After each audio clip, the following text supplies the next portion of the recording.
Semenjak tarifnya naik 5.000, semakin sepi di sini. Jadi banyak kurang orang-orang, apalagi anak muda yang datang ke sini. Itu kan sudah ada keluhan genteng bocor, ya. Penggunaan WC kurang bagus, air bersih. Ini pemerintah kurang menanggapi.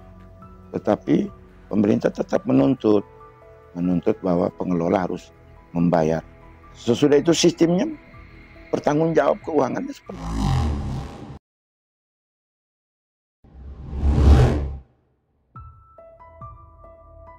Pengunjung dan pemilik kafe di objek wisata pantai Kota Raja tengah galau. Bagaimana tidak, tarif masuk ke objek wisata tersebut mendadak naik 120%. Pemerintah Kabupaten Ende menaikkan tarif 120% dari semula Rp2.000 menjadi Rp5.000. Tentu saja ini membuat para pemilik kafe di pantai Kota Raja terkejut bukan main. Pun demikian dengan para pengunjung. Tingkat kunjungan sontak turun drastis, bangku-bangku kosong tak terisi, beberapa kafe bahkan tutup sementara lantaran sepinya pengunjung. Tentu saja ini membuat shock, sehingga masyarakat yang ingin menikmati objek wisata ini akhirnya memilih objek wisata lain atau spot-spot hiburan lain yang lebih ekonomis.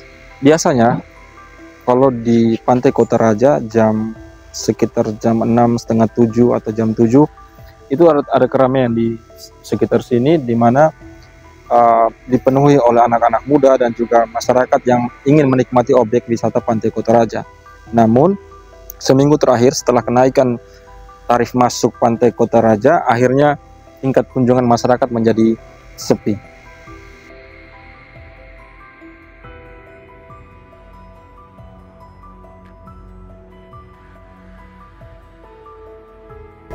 Sialnya lagi, kenaikan tarif dilakukan pemerintah tanpa didahului sosialisasi. Untuk menelisik lebih jauh, kami menemui salah satu pengelola kafe di objek wisata pantai Kota Raja. Sekarang saya sudah bersama dengan Delan. Delan punya ini Istana Sehat ya, Delan? Ya, Istana Sehat. Delan sudah berapa lama di sini? Dari Agustus. Dari sudah sekitar setengah tahun lebih lah. 6 bulan lebih. Ya, 6 bulan. Oh, berarti selesai renovasi, selesai rehab di sini? Iya. Oh, waktu lopo-lopoin ada pertama berarti Delan sudah di sini? Iya, sudah. Awalnya itu tarif di sini berapa?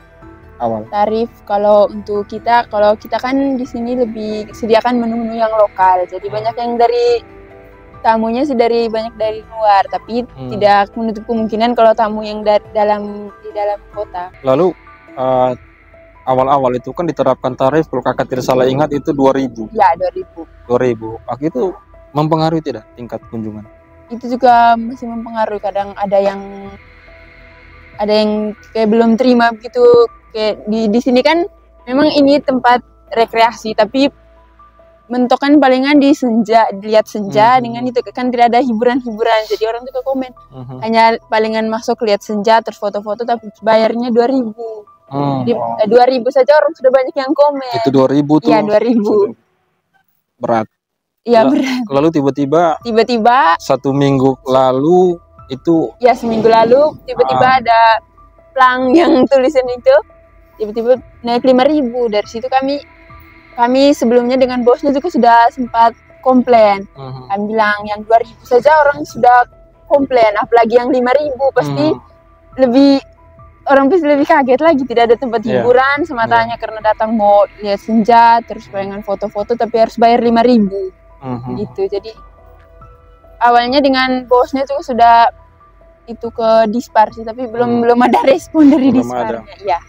Itu waktu kenaikan dari 2.000 ke 5.000 itu tuh ada pemberitahuan atau sosialisasi mungkin? Belum, tidak ada. Tiba-tiba saja mereka langsung datang bawa dengan itu papan pemberitahuan itu, tapi tidak ada kasih tahu. Bilang di grup juga tidak ada kasih tahu kan. Jadi tiba-tiba saja tarif naik 5.000. Iya, tarif naik. Waktu dia naik 5.000 itu pengunjung kaget tidak? Pengunjung ada yang kaget, ada customer kami yang tetap, yang biasanya hampir setiap minggu kesini, mereka kaget, mereka tanya, ini karcisnya sudah naik, terus kami bilang, tidak tahu lagi tuh peraturan dari Disparnya sudah naik 5.000. Jadi mereka itu tanya di kami. Iya kan, kalau orang datang kan biasanya kan rombongan. Iya, rombongan. Anggaplah kalau dia 5 orang, berarti kan itu 25.000. Iya, 25.000. Di luar dia jajan. Karcis saja 25 lagi jajan. Lalu ini, kalau Delan perhatikan, tarif yang 2.000 sama naik 5.000 itu efeknya terhadap kunjungan bagaimana? Dia efeknya lumayan berat karena yang 2.000 saja kan orang sudah banyak yang komplain. Terus yang 5.000 ini sekarang kayak biasanya malam minggu, kalau malam minggu sekalipun pengunjungnya di kami tidak ada, tapi setidaknya di sini rame malam minggu. Orang datang bukan hanya untuk beli minuman atau makanan, tapi untuk sekedar foto-foto rame. Tapi semenjak tarifnya naik 5.000, semakin sepi di sini. Jadi banyak kurang orang-orang, apalagi anak muda yang datang ke sini. Yang terakhir Delan, apa permintaan Delan terhadap pemerintah daerah menanggapi kenaikan tarif ini? Kalau dari saya permintaannya tidak apa-apa naik, tapi kayak konsep di Kota Raja ini dirubahlah, ada salah satu hiburan gitu yang bikin buat orang menarik untuk datang ke sini. Jangan hanya sejak datang terus lihat sunset, terus hanya beli makanan-makanan di sini, tapi buat satu hiburan gitu yang buat orang tertarik untuk datang ke sini. Jadi meskipun tarifnya naik 5.000, tapi orang kayak mau datang, tapi oh ya tidak apa-apa datang saja kan ada hiburan atau begini begitu. Jadi orang kayak terasa tidak rugi lah datang terus bayar 5.000. Iya, kalau tidak ada hiburan yang semacam itu disediakan, berarti mendingan kembali ke 2.000. Iya, mending kembali ke 2.000. Karena terasa sekali kan dia punya sepi ini. Iya, terasa sekali. Maksudnya omsetnya turun. Iya, omsetnya turun. Kalau omsetnya 100, itu dia turun sampai ke berapa? 150 lah. Iya. Setengah memang? Iya, setengah memang. Okay. Dari seminggu terakhir. Oke, Delan. Makasih banyak, Delan. Ya, sama-sama. Mengenai keluhan tersebut, kami mencoba menemui Kepala Dinas Pariwisata selaku pengelola pantai Kota Raja. Namun, Kepala Dinas Pariwisata Martinus Satban Bergeming dihubungi melalui telepon dan pesan singkat, sang kadis tak memberikan jawaban. Lantas, bagaimana penilaian lembaga dewan terhadap penerapan tarif baru ini? Agar lebih jelas, kami menemui salah satu anggota DPRD ND, Yani Putra. Terkait dengan kenaikan yang pemerintah atau dinas pariwisata, jadi saya sebagai anggota DPR memang belum pernah disampaikan, kemudian secara pemerintahan belum disampaikan, dan kalau saya melihat bahwa kenaikan ini juga ada beberapa faktor juga, sehingga perlu diklarifikasi ke pihak pemerintah. Dasar daripada kenaikan itu sendiri, indikatornya apa, sehingga masyarakat itu tidak kecewa dengan kondisi yang ada. Apakah kalau kalian lihat tarif 5.000 sekarang ini yang berlaku itu, apakah sesuai dengan pelayanan yang sudah diberikan oleh pemerintah sendiri terhadap pengunjung? Kalau saya relatif. Saya katakan relatif, dengan angka 2.000 kemarin, sesudah itu dengan angkanya 5.000 itu pelayanannya seperti apa? Apa yang membedakan angka 2.000 dan 5.000 ini? Sesudah itu pelayanan yang diberikan oleh pihak pengelola Panteria juga harus sedikit ada perubahan, khususnya yang saya lihat itu di Panteria itu tidak ada perubahan gitu. Yang dimana pungutan karcis ini kan sudah berjalan kurang lebih 2-3 tahun. Nah, dengan pungutan yang seperti ini, sebenarnya di pihak pengelola itu pertama harus dijaga dulu. Pertama adalah kenyamanan daripada pengunjung. Karena pengunjung datang ke situ itu kan dia butuh nyaman, butuh rileks dan lain-lain. Nah, dengan angka 2.000 dan angka 5.000 ini bedanya di mana? Iya.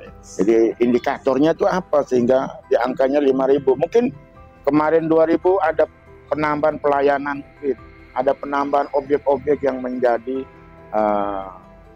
mau tidak mau harus dinaikin tarifnya itu. Jadi kalau naikin tarif tapi tidak ada objek yang lebih, kalau saya tidak setuju. Iya.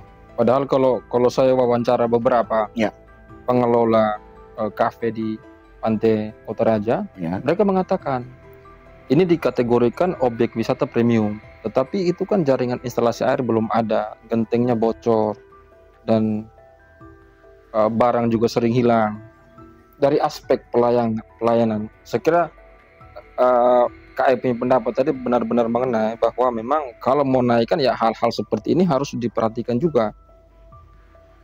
Ya, karena ini timbal balik. Dari awal, saya katakan dari awal bahwa pembangunan Pantai Ria ini berstandar pariwisata premium.